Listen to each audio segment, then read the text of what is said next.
Yo, what's up, everybody? It's 9 o'clock Eastern Standard Time, and it's your boys, Mike and Mish, here with the Mike and Mish Show. What up, Mike? Yo, what is up, man? What's weird? I feel like we were just here doing a show on Sunday night and then having one on Wednesday is pretty odd. I feel like I got 0% time away from here. Well, We're right back here in the mix. Where would you rather be, Mike? I don't friggin' know. I love this. I would way rather be here. Isn't it weird, right? You do Wednesday, Thursday, and all of a sudden we did a Sunday show and it was like, boom, I closed my eyes and here I am. Right in front of you. There you are, right in front of us. Hey, and we got a good show for everybody tonight. We got two guys that are going to be on the Albuquerque card, January 27th, BKFC Prospect Series. We got the headliner, Donald Sanchez, coming on first, and then we're going to follow him up with Ismail Israilov. Israilov? Did I say that right? That sounded great. Ismail? That was like perfect, Israilov. I think you did a good job with that one right there. Nailed it first try. So let's go ahead and shout out our sponsors right quick, and then we'll get right to the show because we're getting people tuning in right now. Here we go. Oh, my God. You know who this is? I know who that is. It's the Shave Parlor. Everybody knows about the Shave Parlor. I'm all the way up in Rhode Island, and I'm shouting out this place because it's so damn good down in Cape Coral, Florida. Go down to the Shave Parlor. Get yourself faded up, looking nice. Jay, Omar, Heather, and Nasty Naughty Nate. He's over there and they're hooking it up. Get down there, get a haircut right away because we got a couple of BKFC events that you need to go to looking fresh to death. There you go. And we also got the BK Bet Shark, the one of the smartest guys in bare knuckle betting. So get yourselves over to @BK Bet Shark on Instagram. Follow this guy, pay the monthly. I think it's $49.99, but I think he may have lowered it. I'm not sure, but we're getting back into action. The Prospect Series is coming up. February 2nd's coming up, so there's going to be some fights to be bet to make some money on. So get over to @BK Bet Shark. Follow his tutelage, and unless you don't like money, then don't do that. But if you like money, go follow the BK Bet Shark. Hey, Dynamic Life. Founded by a team of medical professionals with over 25 years of experience in regenerative medicine, anti-aging, weight loss, and sexual wellness. Take back control of your life now. Go to www.livedynamic.com and become a patient in just 20 seconds and check out the Dynamic Life Instagram page at LIV Dynamic. That's Live Dynamic without an E. And last but not least, we got the Bucked Up boys. We got buckedup.com, Bucked Up Energy, Bucked Up Supplements. Get over to buckedup.com. Use the promo code Mike and Mish 20 and get 20% off some of the best supplements on the market. Get yourself some energy drinks, some buck shots. Those things are delicious. Those blow 5-hour energy out the water. They are delicious. So go get yourself some Bucked Up and tune in to the next BKFC event, which is happening January 27th, which will feature our first guest of the evening. He will be headlining against Noah Cutter. He is pretty much a freaking, legend down there in Albuquerque. The biggest pop we heard both times. One or two times did we see. Well, huge pops down there every single time. Like a big time veteran. Here we go. Pop. Let's bring him on here. Let's talk about it. Hey, Donald Sanchez, how you doing, buddy? I'm good. How are you guys doing, man? We are doing fine. We're doing just fine up here in ice cold. I'm going to tell you, Donald, listen to this. It's 21 degrees outside. Wind chill makes it 14. It's about the same over here right now. That's fun. No way. Really? It's below freezing for sure. Oh, shit. Yeah. Here I am being stupid, like thinking that Albuquerque doesn't get hot. I mean, doesn't get cold, but I think we were there one time and it may have snowed. Oh, yeah. It just snowed last week, so. Damn, dude. Yep. Well, that was during Knucklemania 3 that it snowed. That's when we were there because we've been in Albuquerque twice. Yeah, that's right. We were there for your first fight, and there was like 1 billion people there to see you. So it's pretty amazing how many fans you have there. Yeah, man, I have a huge support system out here. It's lovely, but I have it all around. Anywhere I go, people go, they travel. I have people everywhere. So, but here, hometown, it's totally different for sure. Well, we got to talk about this, Donald, because you have this long, successful MMA career. But about a year ago, you did an interview with a guy that we made friends with throughout the bare knuckle community, Micah Frankel, Cage Minds MMA. He did an interview with you about a year ago before you had your first bare knuckle fight, and I don't want to quote you on this, but I'm pretty sure you said, "I guarantee you this is one and done. I'm just doing it this one time, and that's it." What changed? Because here we are about a year later, and you're about to make your third walk to the bare knuckle squared circle. Oh man, it woke me back up. It took me back to when I first started in MMA, why I started, and the talent that I have and the hard work that I work for. It was something that I hadn't felt in a long time because I had so many fights in MMA that I was just going out there just to do it for a sport. And you can't just do bare knuckle for a sport. You're going in there and you're getting hit and you're getting hit hard and it hurts. So it woke me up and it challenged me and I loved it. I just had that feeling for it and I saw these guys doing it at the same age as I was and doing well and I knew I still had it in me. So I had to. Yeah, and you didn't get thrown any cupcake in your first fight, and I don't think that was your original opponent, right? Jeremy Smith jumped in late notice and fought you, but Jeremy is like a 205er, 185er, and took the No, fight on short notice, right? no, I don't. It wasn't short notice. We knew we had a good 6 weeks. Oh, 6 Uh, weeks. Okay. yeah, so that was original opponent. Honestly, I Tough took dude, it though. lightly. No, nothing against him. I took it lightly, just so I could lose some weight. I was all the way up to 235 pounds, man, getting fat and lazy, and it was bad. So I did it to lose weight, and he woke me up.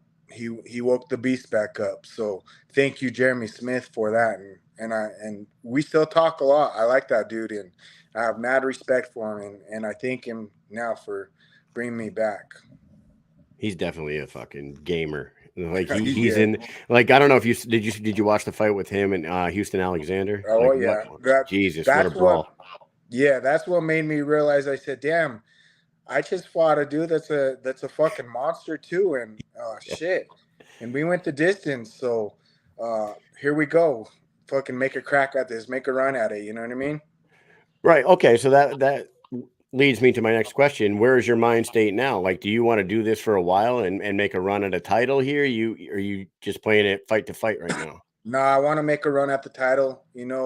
I'm definitely this is the last of combat sports, and I want to make the best of it for bare knuckle, and I want that title, so I'm going for it.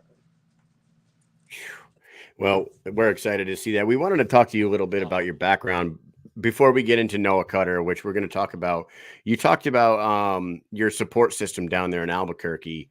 And Mike and I have been to Albuquerque a few times now, and what a fight town that is. Everybody fights in Albuquerque. It's absolutely insane. Um, when we went to Albuquerque the first time, what Mike and I usually do for the BKFC is we go around, we do some grassroots marketing, like hand out flyers, and we go bar to bar, restaurant to restaurant, gym to gym, whatever, spread the word. And that was the first city that we had gone to that everybody already knew about it. Like we didn't need to tell anybody about it because they were like, "Oh yeah, we're going. Yeah, we got tickets." I'm like, "Oh fuck, man, this town's awesome." But tell us a little bit about your upbringing in Albuquerque and how you got into fighting. Man, it's a fight town here. We are rated one of the biggest crime cities in the nation. I think we've been the top 3 for the past I don't know how many years. I believe It's that. yeah, Everywhere we so went, what he was saying, we went to all these restaurants and stuff. People would ask us like, "Oh, so for." Sorry to cut you off here, but we went to the Hooters that's over there, where there's a girl, that MMA fighter who actually works there. Yeah, yeah. They told us Lydia to Warren. take our car and can you bring it around here and park it to where the workers park so that at least it's protected because you guys have equipment and this. Everywhere we went, people were saying, I was like, what the hell's going on? We're gonna get killed here? Well, what's going on? Yeah, man. Yeah, it's crazy like that here. I mean, there's drugs, there's guns, there's violence everywhere you go out here. And I was on the streets, 14, 15 years old, homeless. Had to live the streets. Gotten Jeez. fights since I was suspended since I was in 3rd grade. You know, probation, 5th grade for fighting, and just grew up with it. You know, I was always the smallest guy, so people would not necessarily pick on me, but they thought they could, you know, whoop my ass, and I loved the test of it, and I got in tons of fights. So, but it ended up saving my life. You know, I had a choice. 18, I caught some pretty bad charges. Ended up being self-defense charges, and I got out of jail, and I went straight to the gym. And they're like, "Hey, man, you want to fight?" I'm like, "Hell yeah, I want to fight."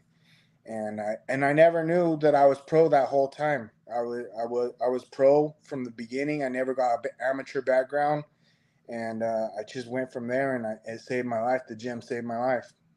Wow. What gym did you start in?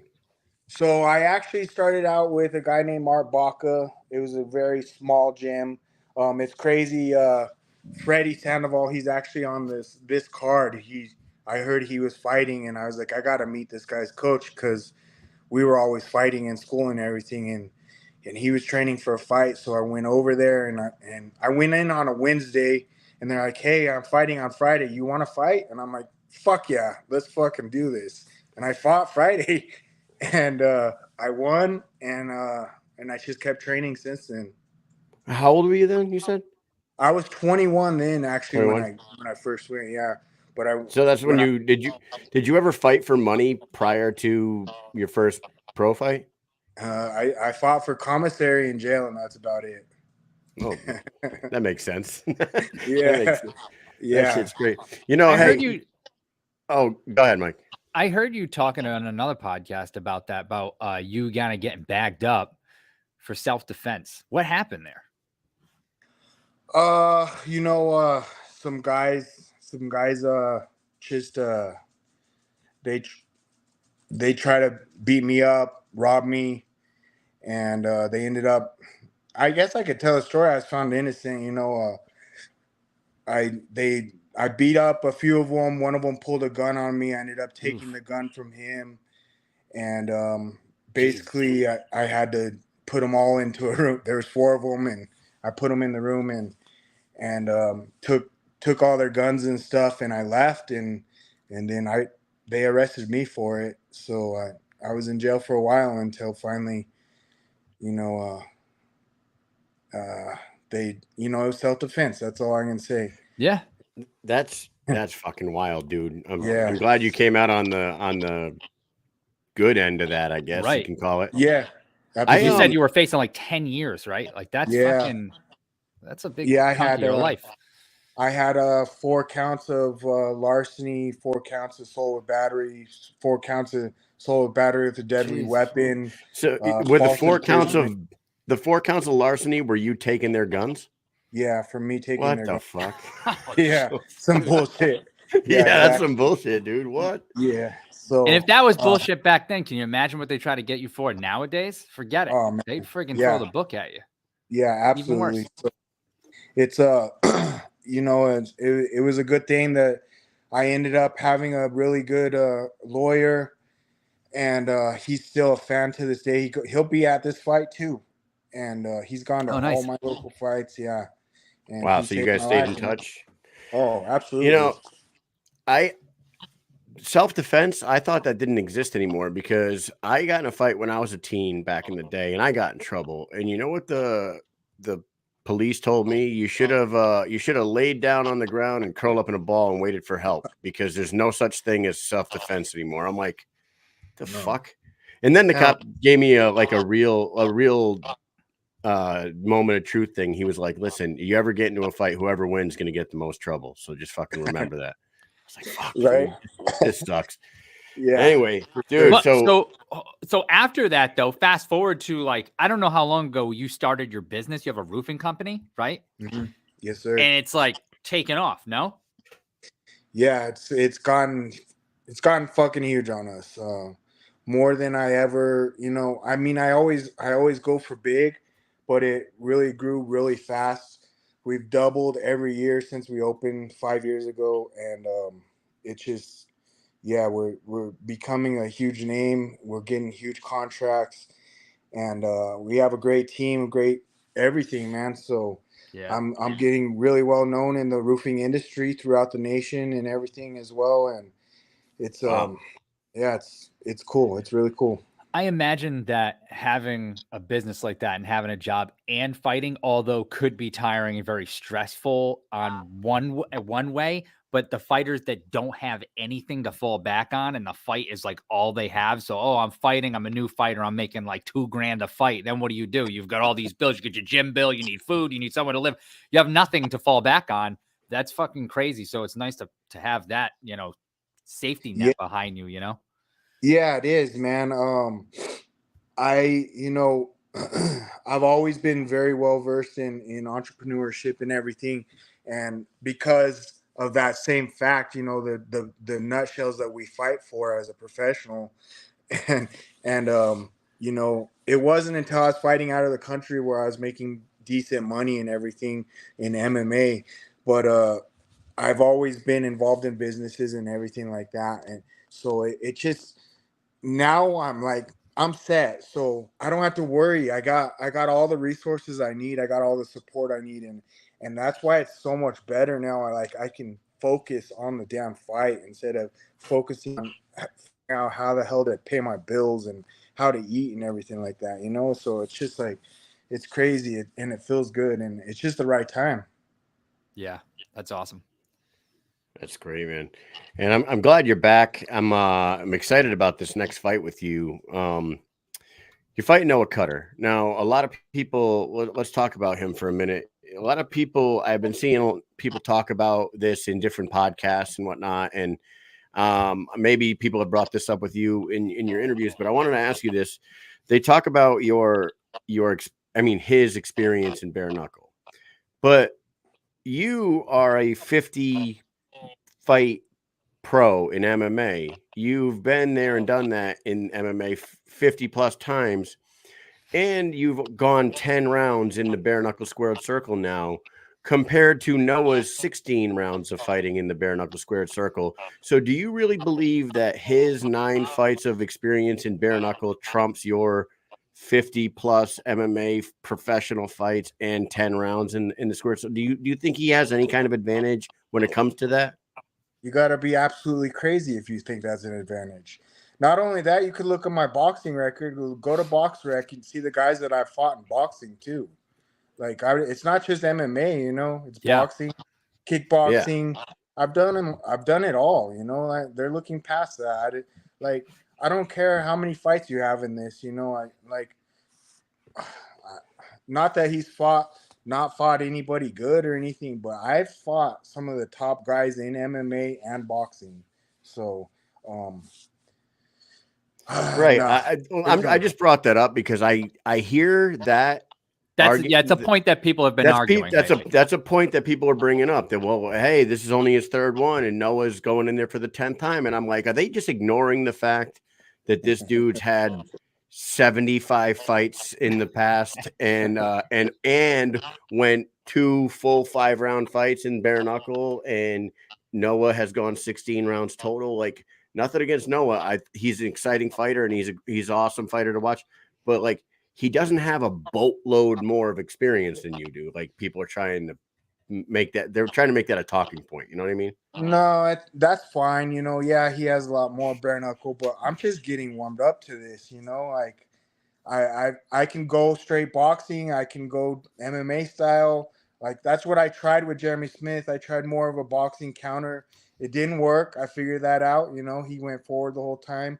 Yep. I was a little more aggressive forward on the next fight, and it wasn't that great either. But now I'm finding my sweet spots and I'm figuring this out. So it's a matter of time before I start cleaning some clocks.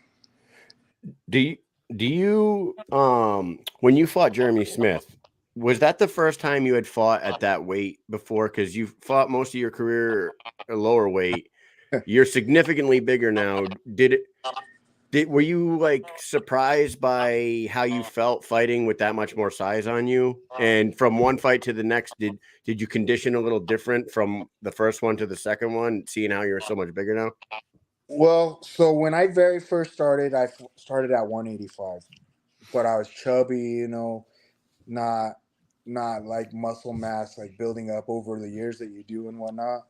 But like I had said, I had got up to 235 pounds because all I It's was great. doing is eating and lifting. I wasn't doing anything else for 3 years. I took a height.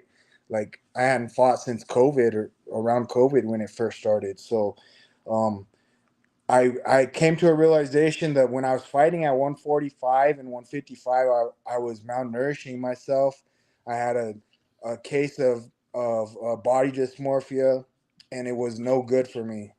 So I'm a pretty big framed person. I'm 6 foot tall, man. Like 5'10", 5'11", 6 foot, whatever you want to say, 5'11", really, but to fight at 145 was fucking ridiculous. It was the dumbest thing I ever fucking did, and I hope to teach these new fighters not to do that. Now I don't have to cut weight. I'm literally walking around at weight. I can. It's just I have more energy. I'm not focusing on cutting the weight. I'm focusing on the damn fight. I would imagine the power is pretty much pretty significant too, right? Do you feel much more powerful now? I do, and not only that, my speed is there, Yeah, I was a little faster at a smaller weight like that, but that's because I was running fucking 10 miles a day and sprints and super light, you know what I mean? It was stupid. It was the dumb, like, I hate it. That's the only regret I have in anything was cutting weight so much in my career. Yeah, it's Well, like you're living a miserable life up to the fight. Like it's Yeah, just miserable. literally And then miserable.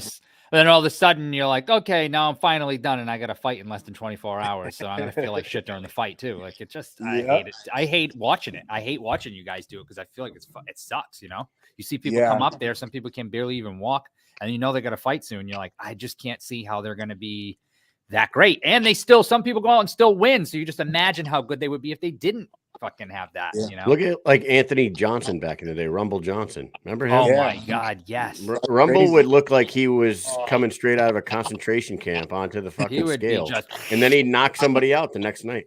yep. Crazy. Yeah, exactly. It's crazy. Yeah.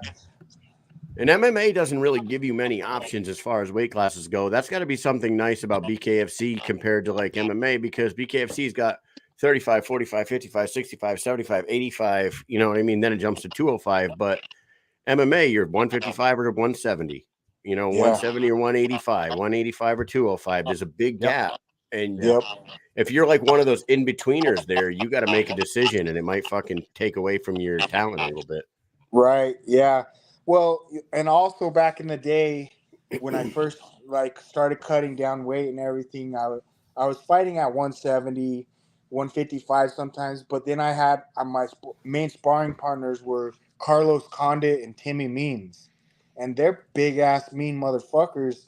Like I didn't want to fight at 170, so I went to 155, and then Carlos was like, I think I'm gonna go to 155. I'm like, God damn, if you go to 55, I'm going to 45, So yeah, I remember Carlos fought in Japan. He was supposed to fight in 55, and then he was almost on weight, and then they had to change the weight last minute. I mean, it was way back in the day, but that was one of the reasons. They're big dudes. I don't know if you've seen them, but both Carlos and Timmy are big dudes.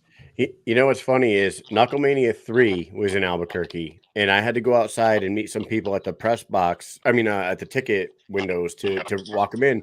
And I don't know if you know what happened that night, but the printers all went down. So people that went to go pick up their tickets at the ticket window, they couldn't print their tickets. So there was Shit. like 2,000 people outside in a line. They were all losing their fucking minds. And I'm standing there waiting for these people, and I look, and in the line is Luis Palomino and his wife, Carlos Condit, Leonard Garcia and his wife, and I'm like, what are you guys doing standing in this Why line? are you waiting here? And they're like, yeah, we're waiting for our passes. I'm like, are you fucking kidding me? So I called somebody inside. I was like, guys, Condit and all like these guys are all out here. Somebody should come out here and escort them in. They shouldn't be standing in this fucking line. Like that like blew my mind that, but they were like humble enough to just be standing in line with all the rest of the people. I'm 100 guys back. I gotta wait. Like, what did you? Yeah, they were that's only the like 10 people back though. most fighters have respect like that. You know, a real Yeah. fighter, you know, they're humble and everything like that. And I know Leonard and Carlos and all them personally. So, and they're super respectful and calm. And you know, it's a time when you got to flip that switch. And they're those guys.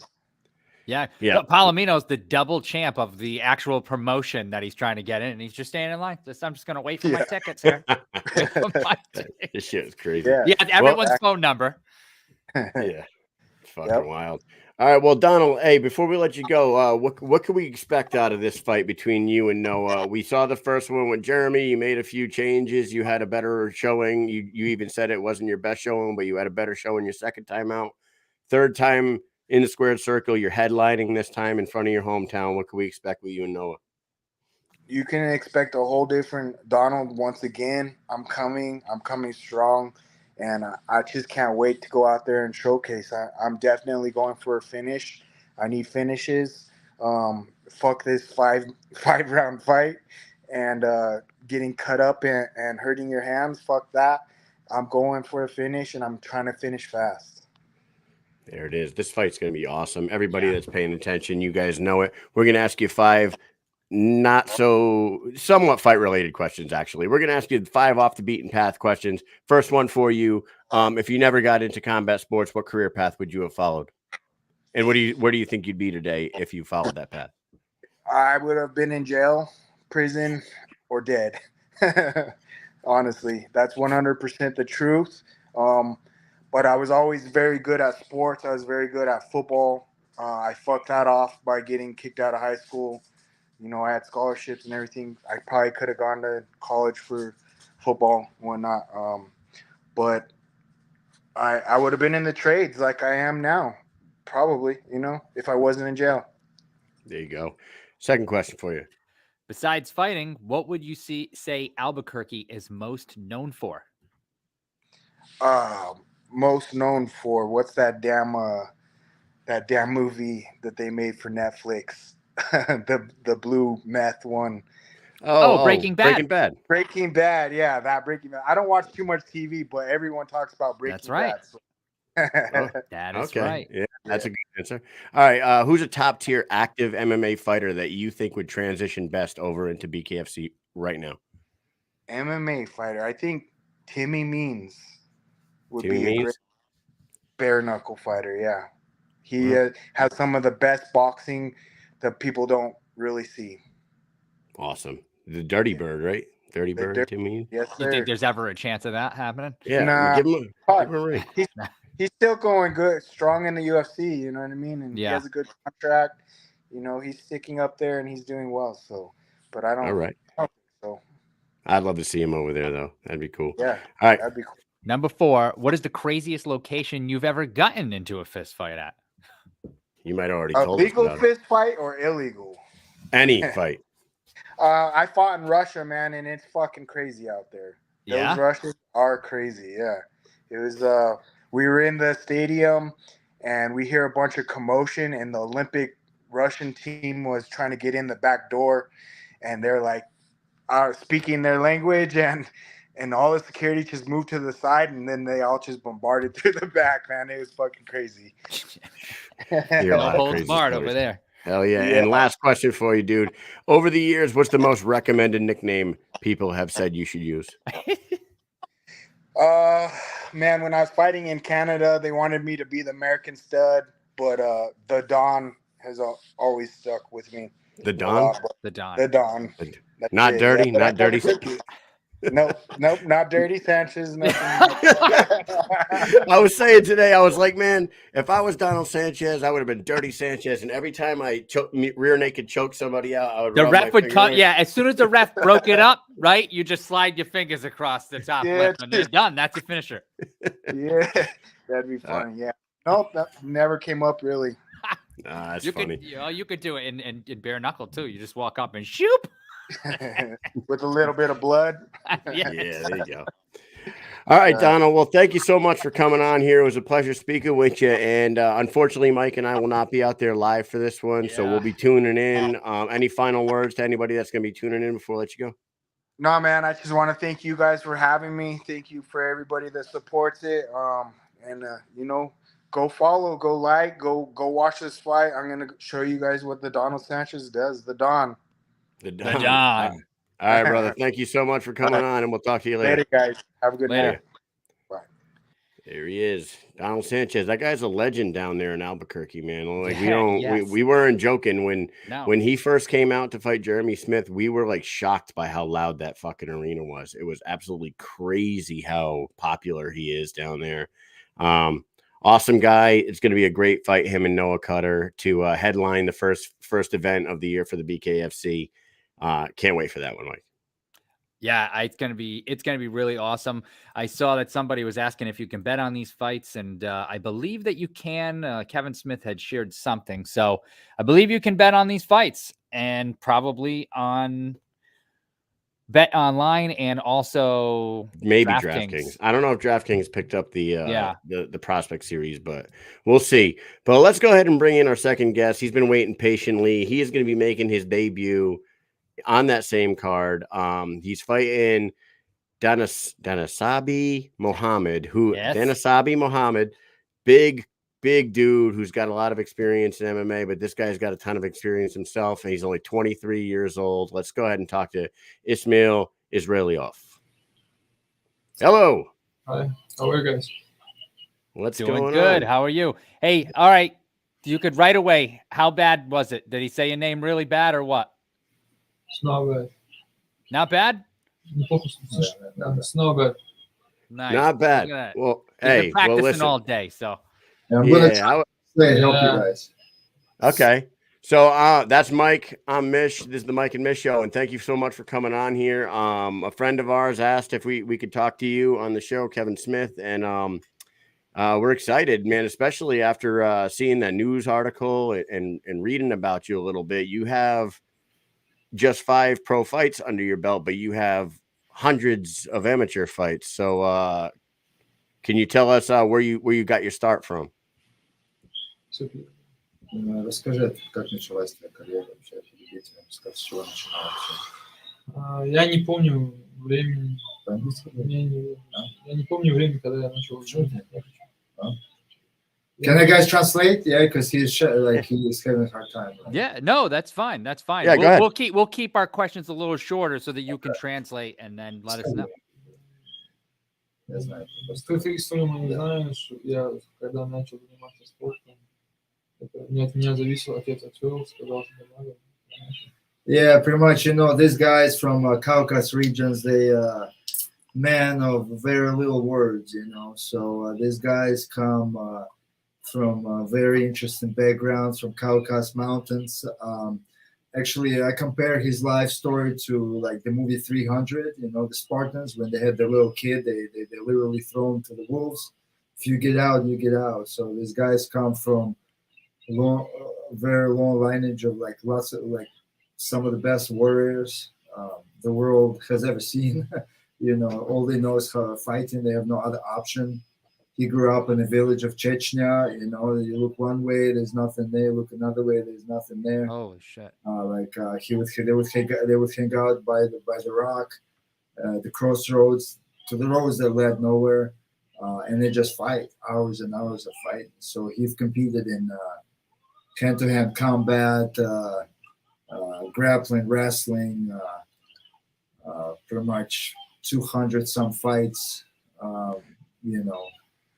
These guys are different, pretty much. So, when did he get noticed, and when did he get brought over to the United States to pursue a professional career over here? Как тебя заметили, когда ты попал в Америку чисто выступать? В Америку я попал в конце 2021 года с моим тренером по Дanasabe Mohammedом. Определенное время работал, на разные работы, вышки, не вышки. И в моменте зал позвонил, сказал, приезжай. So in 2021, he came to America with his wrestling coach, Mohammed. So they worked, obviously, trying to settle down, find a way to survive, because they kind of came on their own. So they worked and stuff. Like I remember, like I'll add some things if you guys Sure. don't mind, because I know No, he's that's very, fine. very well to manage him. So I'll give you more in depth Yeah, go for it. Yeah, absolutely. information that I know. So first, his coach came in here to train, and his coach Mohammed is a very high level wrestler. He's an international master, not international, just master of sports in freestyle wrestling. So we noticed his skill. He started throwing everybody around, and then he actually became our head coach for wrestling as well. Oh wow. Then he told me about Ismail, and Ismail was working climbing towers and stuff, like at very cold weather somewhere in the middle of nowhere, like like changing bulbs and stuff, electric whatever. And then Mohammed asked if Ismail can come and start training with us. And at that point, he actually hasn't trained for 2 years. So he comes in here and just literally like first, second day of training, he gets a little bit. I mean, just start mauling everybody. Like it's just surreal. Like if you see what this kid does, it's like different level. I don't even know how guys become that good. Like honestly, it's a different level. And thing is that he doesn't have any formal training in a way. Right. Just years and years of just grinding, and because that's the only thing you know. Yeah, it's pretty amazing. So if he has such like a good like wrestling base, what made him want to go and do like fast forward? He's boxing and bare knuckle. Why not? MMA? Because these guys, I've worked with a lot of Muslims from Chechnya and Dagestan, and myself from Russia. So for 10 years, I worked with guys like that. They fight in every style. It doesn't matter for them wrestling or not, because if you know like how Russian MMA operates, these guys, that's why when they get to the big shows, like they're immune to competing. They're not nervous. Their path to big stage is hundreds of different competitions. They compete in every martial art they can get their hands on. So that's why for him, bare knuckle wrestling, it's combat. Like combat doesn't matter. They throw down all the time. They love wrestling because that's what they do. Is the plan for him to pursue bare knuckle, or is he going to bounce back and forth from MMA? Both. Really, все зависит от денег. It all comes down to also money, like it's just opportunities and money. Because at the end of the day, they want to make money, but we believe from seeing what this kid does, he belongs, like he's going to make a big name for himself. He just needs that chance. You will see. So he's fighting in the 175-pound division for BKFC, correct? Yes. Right. Is the talent that you speak of that he possesses, do you see him, having the talent to become a 23, 24-year-old champion in the BKFC if he stays active enough and gets 2, 3, 4 fights within a year going for a strap? I believe so. Wow. Yeah, there's no obviously injuries and stuff like that, no major stuff that happens, because I'll tell you a story. Like he just fought, so he's managed by us, right? When he came in here, we have our in-house management program with close to 200 fighters. We have about 50, 60 athletes in bare knuckle. We work closely with Kevin and as our partner and stuff. So, but when Ismail came in and we saw his experience in MMA, obviously, after getting in better shape, we got him a fight in LFA. So it wasn't a short notice. And then he walks into the LFA against a 5-0 guy outside of his weight class. Nobody wanted to fight that guy. Ismail is like, my coach tells me to fight, I fight. These guys don't pick, they don't choose, they don't say a word. Like, you tell me to fight this guy, I fight every weekend if you tell me to fight. So coaches decided that they thought it was a good fight based on his skill. So we go to the Texas, to the guy's hometown. Ismail, literally first 30 seconds, he was much smaller. He dislocates his shoulder in the first 30 seconds of the fight and pops it back in and beats the living crap out of the guy. They had that guy with a mask in the back on the stretcher, had to carry him out. So and that kid came in like he was an underdog, and with a dislocated shoulder with the same hand. I was cornering. He was screaming at me like, I can't hit. While smashing the guy like non-stop. And then they stopped the fight. in the third round because the guy couldn't go no more. He couldn't escape that. And he told me, like, because he hasn't fought in a while, he's got a big family at home. He's got brothers and sisters to feed and family, you know, all kind of issues. So they all rely on him. So it's like they will have to kill me and carry out for me to give up or do anything. So when these guys go in this kind of in the fight, Yeah, and they will lay down, but they will never step back. I know that they will lay down their life for their sport and for themselves. I already know, like I've worked with a lot of them, so it's. Who would you compare his fighting style to? Somebody that we all know. Like if we could just picture Ismail in the MMA ring. Straight answer, literally Khabib. Habib. Yeah, Wow. that style is Khabib style because I was part of Khabib's management actually in the beginning. So when he first came to America, like so I worked with him a little bit. I grappled with him and I grappled with this guy too a little bit. And it's just an immovable object. Like the guy stays on top of you, and the thing is that like he doesn't have any grappling skill in the way. Just his control, and he is just ground and pound. Ground and pound. Like you can't come up. Like you can't get up. Like if he's on top of you, you're not getting up. So and as you know, through the sport of MMA, some of the best wrestlers also it's kind of give and take, but a lot of the best wrestlers in the sport. Best punchers and knockout guys are wrestlers, right? Like Chad Mendes and a lot of guys that came through, Yoel Romero, right? Because they possess such a strong hit. Like these guys' bones are very thick, and like when you even grab them, you're like, Jesus Christ, what do you made of? You know, so when he hits, it's like a thud of like, you know, like boom.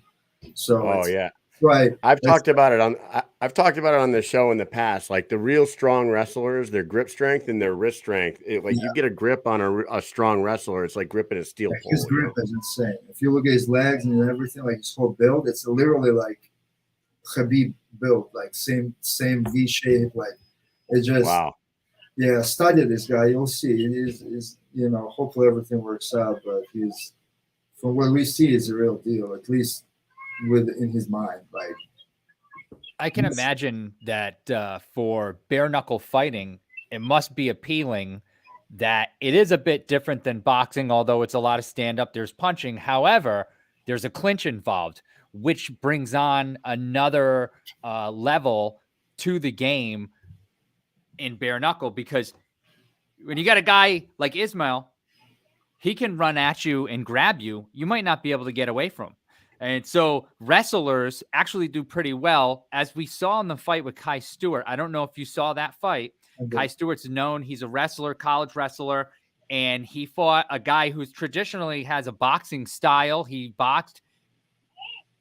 Kai just used that, you know, threw a couple of punches out there, rushed him, grabbed him, couple of shots. The ref breaks it up. Boom, he does it again and again and again.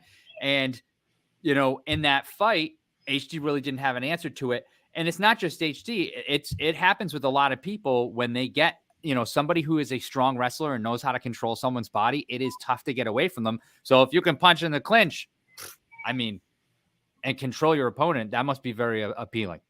Yep. He has that ability for sure. Now we went to your facility down there, Misha, and is Ismail, are you living there in one of the dorms? I live in Albuquerque in Jackson. Nice. It's cool that they have that. What a facility that you guys have down there. Unbelievable place. So Ismail, can you just wake up in the morning, roll out of bed and start training, right? That's basically the life that you have down there. Yeah, I wake up at maybe 8 a.m. and I live with my coach Mohammed, and also I live with my friend Murat Klameta, who is international combat sambo master. He coming too. Yeah, actually, Murat, he's living is supposed to fight on a Virginia card. Yeah. So we have a light heavyweight upstairs. He's going to make a BKFC debut next month. He's actually Murat is coaching him because he's got really good boxing and he's got a good team. Coach Winklejohn, actually, the legendary Coach Winklejohn, is his main coach. So. Oh, wow. Nice. That's awesome. Yeah, he says, I wake up, I train 3 times a day, and I go to bed. So, Wow. you know, So you're not going out and living the Albuquerque nightlife then, right? no. This is all business. Muslims don't play that life. No. Yeah, no. But I can. Because I got them a job. We got them a job at the very upscale, nice restaurant where like a lot of high-end fighters hang out, and they have to turn it down because it's like we can't be around liquor or women. Oh, okay. For them, it's you don't need those temptations in your life. Yeah. They're just straight and narrow, man. That's why I think these guys are so good. If you look at all these guys, their will and their mindset is no joke. Like it's a straightforward thing. They have very strong faith and they stick. Pure dedication, just pure dedication.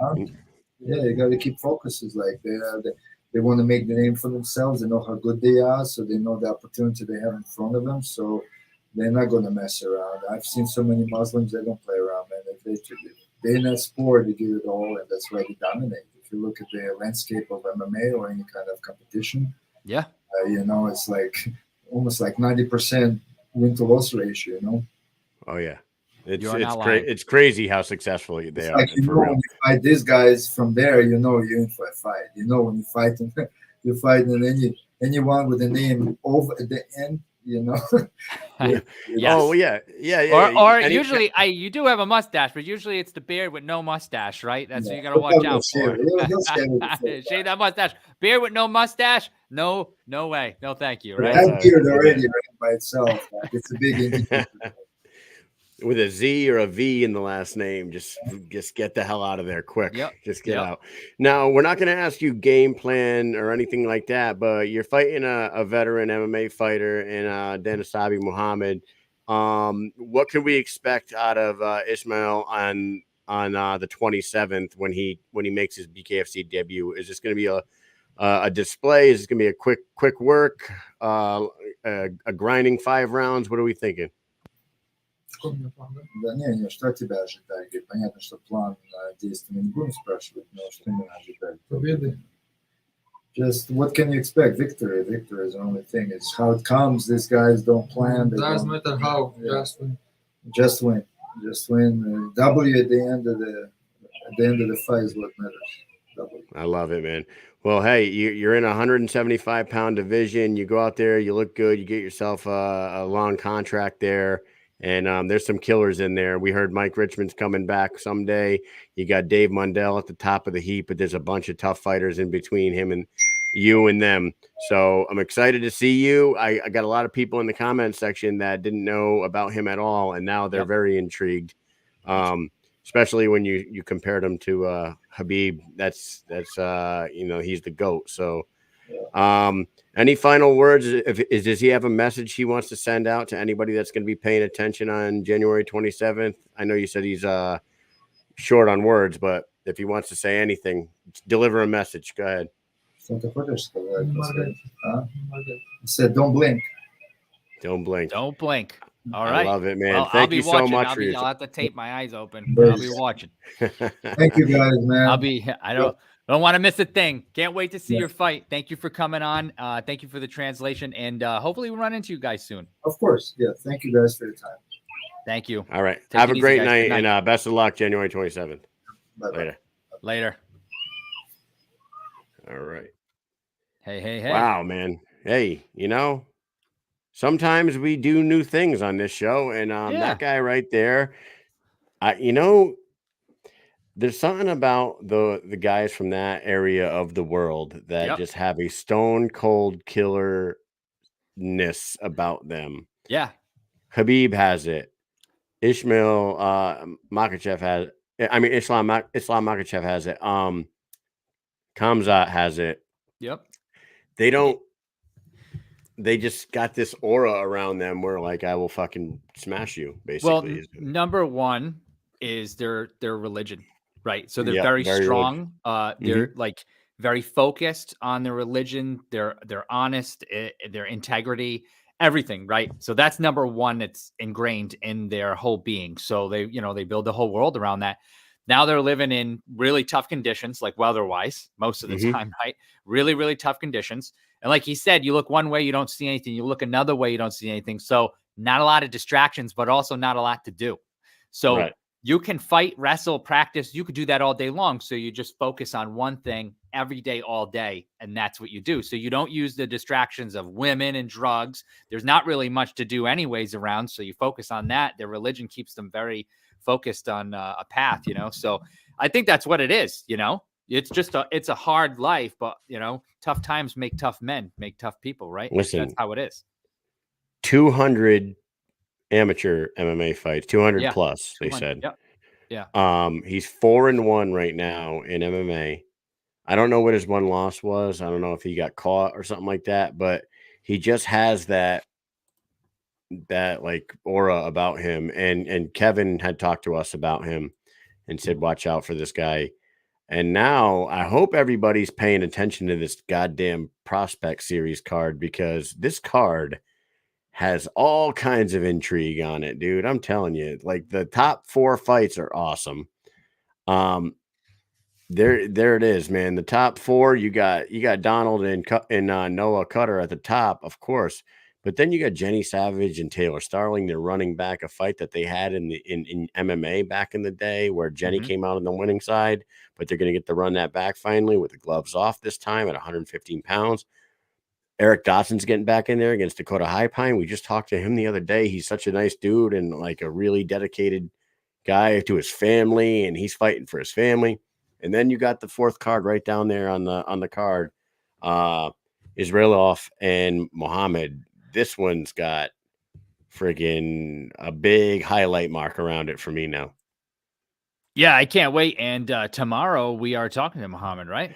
Yes, we are. We're talking to Danasabe Mohammed. We're also talking to Carla Alvarez. You see her down there on the card fighting Brittany Horton. And we will be talking to Jenny Savage tomorrow to kick off the show. So 3 of the fighters that are on the board right there will be on. So, damn, all 5 fighters that we talked to this week are all on this card. That's awesome. Yes. Yeah. And we also, what's that?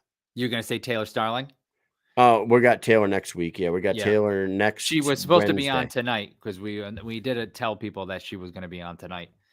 Yeah, she was going to start off the show tonight, and she ended up having to reschedule for next Wednesday, which is going to be better, because she said when she talks to us next Wednesday, she'll have no distractions.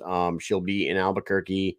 Camp will be over. She'll be in her hotel room with no distractions. So we'll talk to Taylor next week. Actually, our lineup for next week's pretty good. Let me just pull it up real quick. Yeah, and they're probably going to add to it too, because I've already put out some feelers here. Okay, so right now, as we stand right now, guys, we got Luis Palomino to kick off the show Wednesday night, followed by Tomahawk, Steve Townsell, and then we're gonna have Taylor Starling after Tomahawk, and then Thursday we're kicking off the show with Austin Trout, and then we're gonna follow him up with Brian Duran, and maybe we'll add a few more people on that one as well. Yep. So we're back rolling, Mike. It's 2024, and we're our foot's on the gas. But you know who else's foot's on the gas?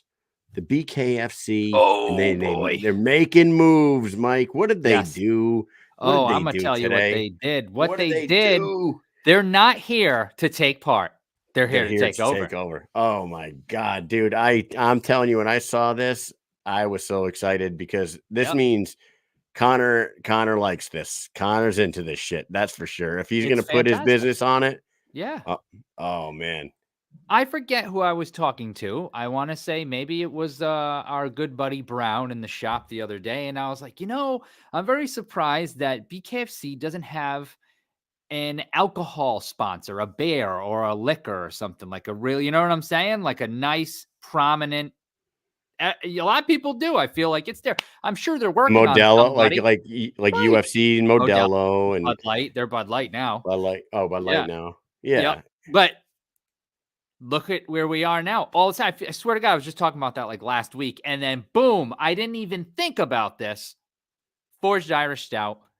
Conor McGregor's. I wouldn't be surprised if Proper 12's on the mat at some point too, because Connor's a businessman, and he sees how popular this is getting, and I'm telling you that the event that he showed up to, Proper 12, Yeah, the event that he showed up to couldn't have been a better event to get him to fall in love with the sport. You know what I mean? Like, he could watch it on TV and on the app and all that shit all he wants. But he came out there and he saw the best one they ever threw on live, ringside, got Event in of the the year. ring, held the belt. Unbelievable. It was just incredible. So that's going on. Congratulations to BKFC for a big sponsorship partnership with Connor and Fan-damn-tastic. Fan-damn-tastic. I love it. Some other things are going on. Yeah. We got a tryout this weekend, North Hollywood, California. I wonder who's going to show up out there.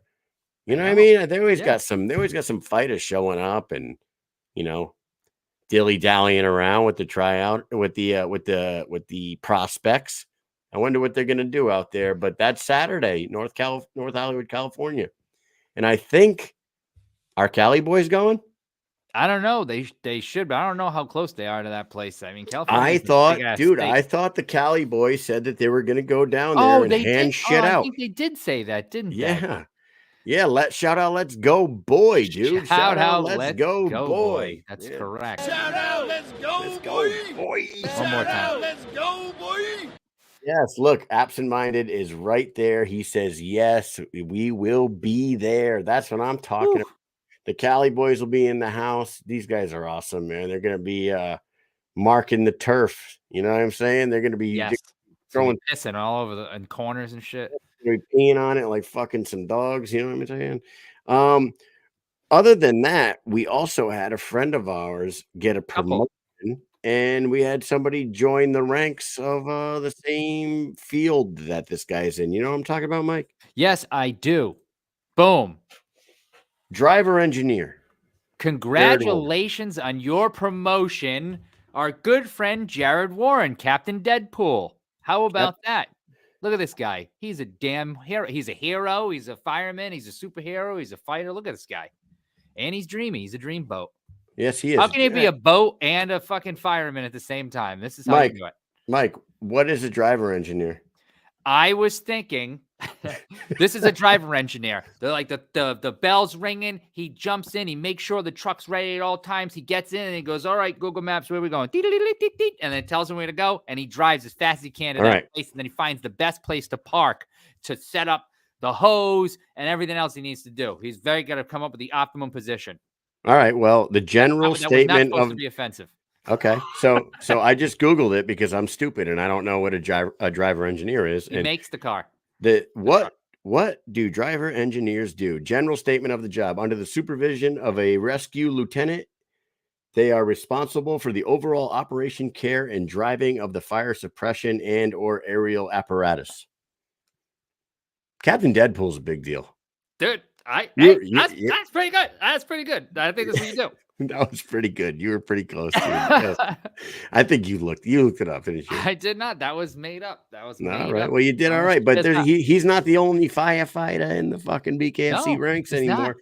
Chris Lytle, Jared Warren, and who else, Mike? Who else we got? This guy right here. Chevy Bridges. Congratulations to Chevy joining the fire department down in Clinton. Kevin Smith was a fireman. I mean? Yeah. Some tough dudes in this industry, and that's not an easy job. My dad was a fireman for 20 years, and they do a lot of crazy shit, man. They see a lot of gnarly stuff. Yeah. I took this from Chevy's. No, it was Kevin Smith posted this actually, and he was saying about how proud he was, and that Jeremiah Riggs, I believe, is he a fireman also?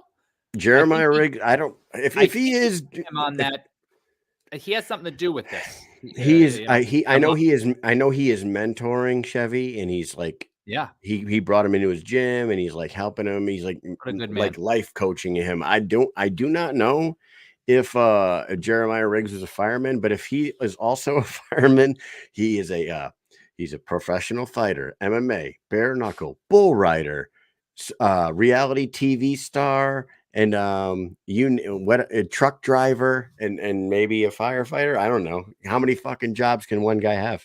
Yeah. I don't know. Big rig.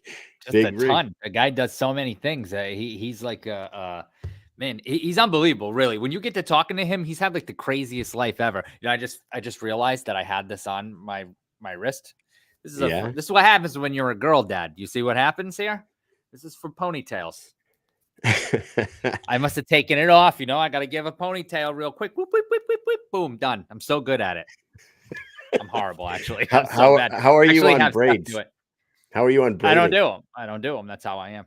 I'm going to watch YouTube videos and I'm going to learn how to do it because I have no idea how to give a braid. I don't know how to do it. I don't have fucking any clue. You take 3 strands and you do things like this with it. And that's it. Riggs also, that's right. He did Tough Enough on WWE. That's Jesus. This guy has done it all. Kevin gave us a question mark. I don't know what that's for. No clue. No idea. Maybe he's wondering. Just put a question mark up. What is this? He's wondering what this is. He has a daughter.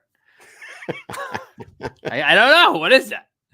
So yeah. Anyways, I did going to bed. I probably took it off her hair and went like this and meant to put it back where it goes, but somehow it was still on my wrist here for the show. Don't know why.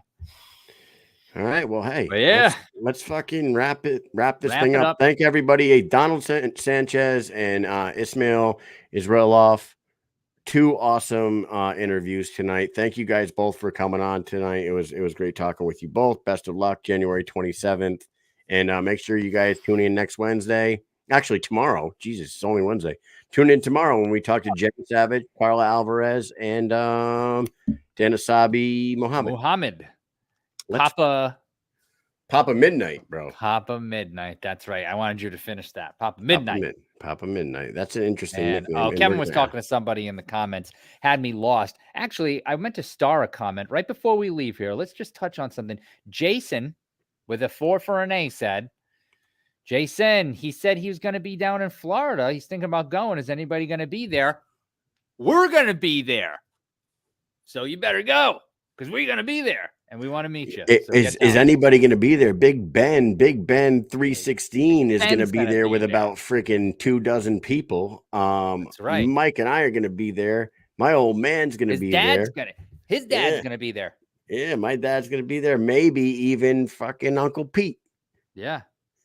So you never know. You just never know. Never know. You don't know. My sister-in-law might be. Everyone's a family affair. We're all going to be there. So, Jason, I met you guys before. You recognize me when you see me. I do think I know who this is now. I think I know who that is. We met him there. He's a veteran. Is he a veteran? Yes, he had a shirt. Did we give you a shirt? Did you buy a shirt? I think I know who it is. Anyways. You know who it is. Stupid. We're going to get out of here. Gator and Russ. What about country? Gator's going to go. Russ going to go. Country. Swervo's going. Swervo's going to be there. Get a haircut. Get a fade. Shave Parlor. Jesus Go to Shave Parlor. That's it. What a fucking night. All right, Mike. Well, this is a good time tonight. Tune in tomorrow where we got 3 more guests, and we will see you there. Don't be late. 9 o'clock. Peace.